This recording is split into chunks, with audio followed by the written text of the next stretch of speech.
And so, it continues. Hello there, friend. Welcome back to Max's Writing Advice Q&A. In tonight's episode, I have a nice selection of questions sent by viewers like you. As always, if you have questions you would like me to answer in a future video, leave it in the comments down below. Every week, I pick 3 questions and they're chosen randomly, so your question is as likely to be picked as anyone else's. Before I go anywhere else, though, allow me to give you the disclaimer, as always, and remind you that the following is merely just my advice, my opinion, and what works for me. Don't take it as gospel, instead take it as the ramblings of a silly person who looks a little bit, or rather precisely like, Max, wasn't that cut a little bit too harsh? Yeah, because I sneezed right at the end of that little segment there.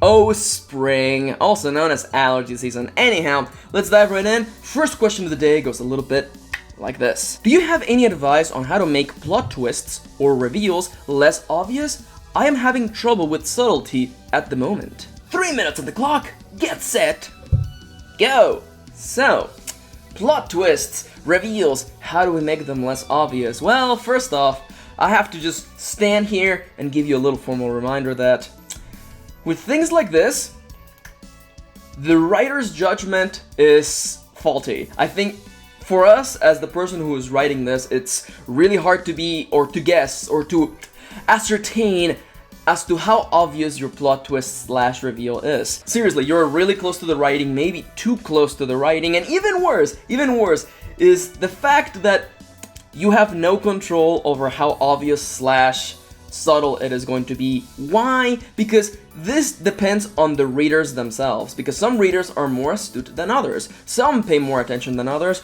some are more willing to make leaps of faith in their mind to jump ahead into what could possibly be a reveal.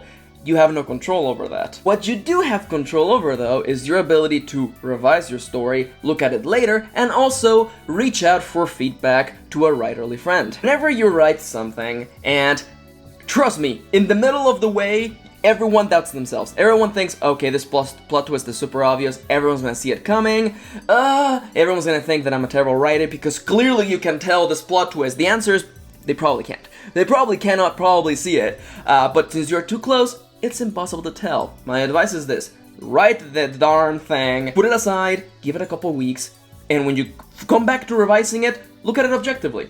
Maybe you will realize, hey, maybe it needs a couple hints here, maybe I should take this hint away because it kind of beats you to the punch. What matters is this: nothing is set in stone, and you have the power to revise this in time. Just because you think it's obvious now, it doesn't mean that it is actually obvious, and it doesn't mean that it will remain obvious forever. Revision is your friend. And with that being said, you should also reach out to somebody, preferably a writerly friend, and ask them. Literally, when you give somebody your writing, have a list of questions. At the end of the writing package, have a question that says, hey, what did you think of the plot twist? Did you think it was obvious, or do you think it was too obscure? Please let me know. People won't tell you what you want to know or the answers to the questions you have unless you tell them. Communication, as with all relationships, is key. So once again, in summary, write the thing first. Don't worry about this. During the revision process, consider it. If you're still not sure, reach out to somebody. You should probably still reach out to them anyway and move on from there. Remember that just because you think it's obvious, it doesn't necessarily mean that it is, or that it will remain like that forever. And now for question numero 2. It goes a little bit like this. I have a lot of story ideas, and I am pretty equally interested in them. I really want to start writing one, but I don't know which one to do. What do you think I should do? 3 minutes on the clock, get set, go! Well, I think, at least I can really relate to the situation because I've certainly been here before. As I've said in the past, there are always going to be more shiny ideas than time to write them, so it is very important to write something that really excites you.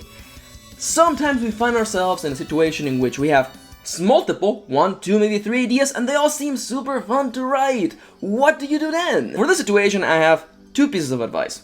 A scenario A, and once again, I know this may seem a little condescending, but you have to be honest with yourself, be really honest with yourself, sit down, take out a yellow pad and just brainstorm which of these several ideas is the one you like the most. And as I told you, there are always going to be more story ideas than time to write them, so you better just pick one that really excites you and move on from there. Be really honest with yourself, super honest with yourself, and move forward. With that being said, if just simply being honest with yourself is not helping, I like to go with a scenario B. Consider all these ideas you got, and start taking the coolest things from each one and mesh them together. What is that you're saying? Max, I can't write a story about X and Y. Who told you that?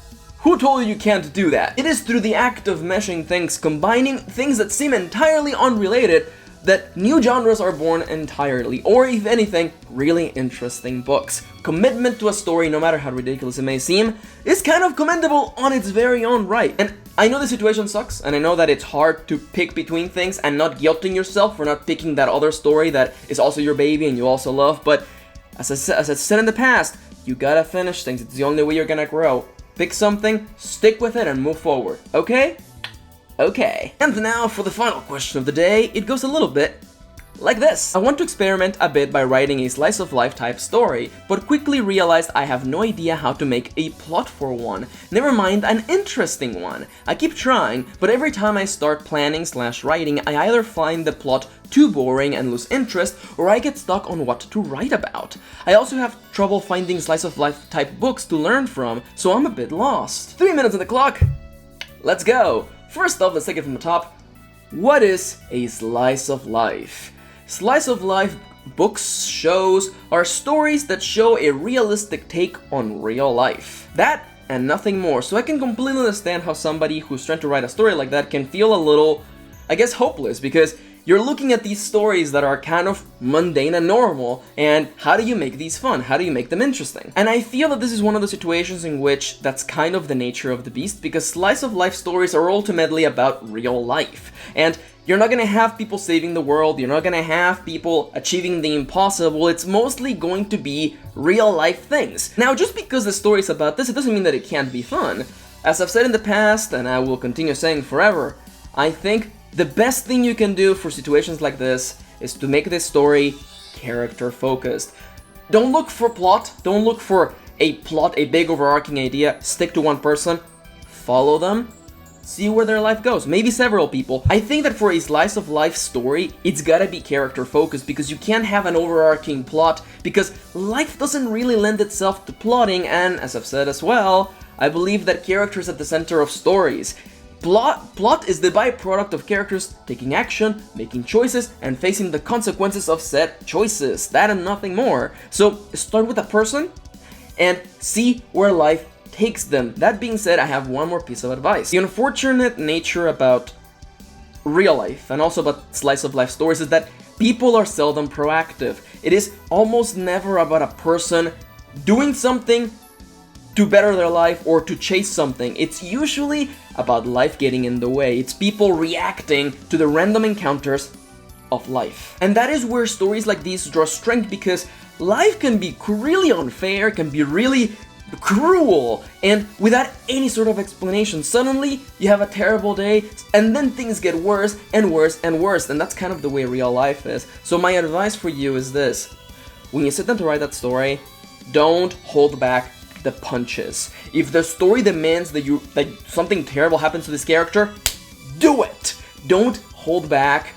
Commit to the story, because real life, it's not fair. Real life is super cruel and terrible, and the key for stories like this, the thing that makes them exciting and fun, is that we relate to that. Because I'm sure everyone who's watching this has had that situation where you thought things couldn't get worse, and they did. Again, focus on the character, focus on their life, their struggles, and don't hold back the punches. Show us how life can be like. Because ultimately these stories are not about overcoming great evil or finding the cure to all the world's problems. It's about people reacting to the random encounters of life. And that's about all the time that we have for today. I want to thank you for watching. As always, if you have questions of your own, please feel free to leave it down in the comments below. Every week, questions are picked randomly, so your question is as likely to be picked as anyone else's for the time being. Thank you for watching, thank you for spending a little bit of your day with me, and I'll see you on the next one.